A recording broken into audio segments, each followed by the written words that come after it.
Part time.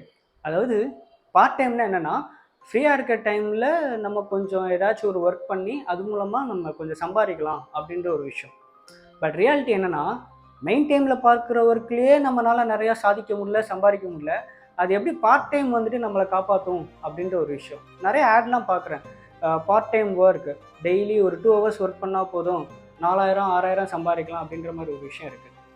இதெல்லாம் fake, prank.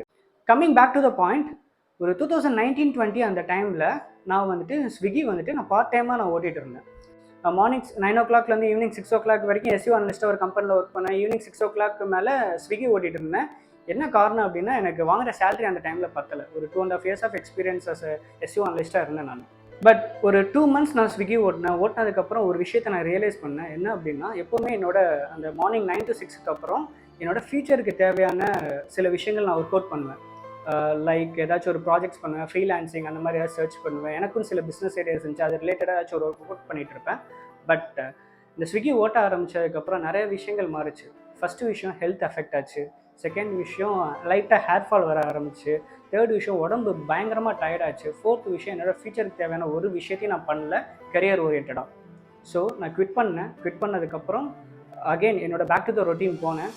So அதுக்கப்புறம் தான் ஒரு இம்ப்ரூவ்மெண்ட்டே வந்துச்சு. இன்னும் நான் ஸ்விக்கி ஓட்டிகிட்டே இருந்தேன்னா அந்த இம்ப்ரூவ்மெண்ட் இருந்திருக்காது. So to all my freshers and digital marketers, நீங்கள் என்ன ஒர்க் பண்ணுறீங்களோ அது ரிலேட்டடாக நீங்கள் பார்ட் டைம் பார்த்தீங்கன்னா உங்களோட ஃபியூச்சருக்கும் ஹெல்ப்ஃபுல்லாக இருக்கும். For example, if you are SEO analyst, do some part time work related to SEO things like freelancing. ஓகேவா? பட் உங்களோட மெயின் ஒர்க்குக்கும் பார்ட் டைம் ஒர்க்குக்கும் சம்மந்தமே இல்லை அப்படின்னா உங்களோட அந்த எக்ஸ்ட்ரா டைம் வந்து வேஸ்ட்டாக போகுது. நீங்கள் அதுலேருந்து மணி பார்க்கலாம், பட் அது உங்களோட ஃபியூச்சருக்கு ஹெல்ப் பண்ணாது. சரிங்களா? திஸ் இஸ் மை அட்வைஸ், இல்லாட்டி tips to grow in your career அப்படின்னு சொல்லலாம். வேறு ஏதாச்சும் டவுட்ஸ் இருந்துச்சுன்னா கமெண்ட் பண்ணுங்கள், டிஸ்கஸ் பண்ணுங்கள். ஓகேவா? தேங்க்யூ.